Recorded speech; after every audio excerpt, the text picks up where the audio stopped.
পশ্চিমবঙ্গ আদিবাসী কল্যাণ সমিতি পুরুলিয়া জেলা শাখার আরসা ব্লক ইউনিট তরফ থেকে সিরকাবাদ হাই স্কুলে বন্ধ হয়ে থাকা হোস্টেল খোলার ব্যাপারে ডেপুটেশন দিলেন।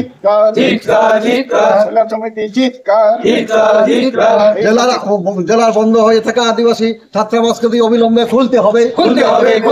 জেলার বন্ধ হয়ে থাকা আদিবাসী ছাত্র ছাত্রী নিবাসগুলি অবিলম্বে খুলতে হবে। পশ্চিমবঙ্গ আদিবাসী কল্যাণ সমিতি জিত কোট। আজকে সিরকাবাদ হাই স্কুলে পশ্চিমবঙ্গ আদিবাসী কল্যাণ সমিতির সহযোগিতাগণ ব্যানার নিয়ে দাঁড়িয়ে আছেন। কেন দাঁড়িয়ে আছেন তাদের কাছ থেকে একটু খবর নিই। দাদা, আপনারা কি জন্য এসেছিলেন? আমরা ওই সিরকাবাদ হাই স্কুলে এসেছিলাম পশ্চিমবঙ্গ আদিবাসী কল্যাণ সমিতির আরসা ব্লক কমিটি, এবং এখানে আমরা দেখেছি দীর্ঘদিন ধরে আদিবাসী ছাত্রাবাসী বন্ধ হয়ে রয়েছে, যার জন্য হেডমাস্টার মশাইয়ের কাছে ওটা দাবি জানাতে এসেছিলাম। তো উনি কি আপনাদেরকে আশ্বাস কিছু দিলেন?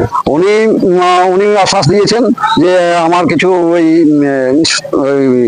ইনফ্রাস্ট্রাকচারের আছে, সমস্যা আছে, সেগুলো হলে আমি শুরু করব, এবং ইতিমধ্যে আমি গার্জিয়ান ডেকে কতগুলো ছেলে থাকার সম্মতি জানাচ্ছে, তার উপর নির্ভর করবে।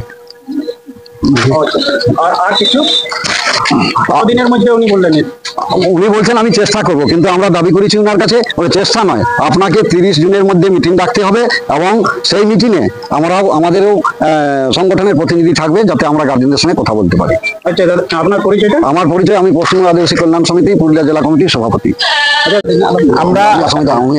আমরা আদিবাসী কল্যাণ সমিতি আরসা ব্লক ইউনিটের পক্ষ থেকে সিরকাবাদ হাই স্কুলে হেডমাস্টার মশাইকে হোস্টেলটা দীর্ঘদিন ধরে বন্ধ আছে, সেই হোস্টেলটা খোলার বিষয়ে আমরা ওনাকে ডেপুটেশন আকারে আমরা আজকে দাবিটি জানালাম। এখন আলোচনাতে হেডমাস্টার মশাই কিছু সমস্যার কথা তুলে ধরলেন, যে নির্দিষ্ট সংখ্যক ছাত্ররা না হোস্টেলে থাকার জন্য হোস্টেলটি বন্ধ হয়ে আছে। এটা সাময়িকভাবে, এটা ছাত্র সংখ্যা যদি আমরা আবার পেয়ে যাই তাহলে ছাত্রাবাসটি আমরা খুলতে সম্মত আছি। আচ্ছা, এটা তাহলে আপনাদেরকে আশ্বস্ত করেছেন হেডমাস্টার মশাই? হ্যাঁ, আমাদেরকে হেডমাস্টার মশাই আশ্বস্ত করেছেন।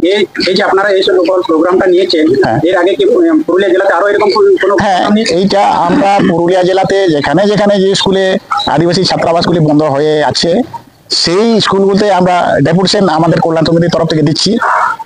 আমরা আমাদের ব্লকে আমাদের যে বিডিও সাহেব আছেন, এই বিডিও সাহেবকেও আমাদের ব্লকে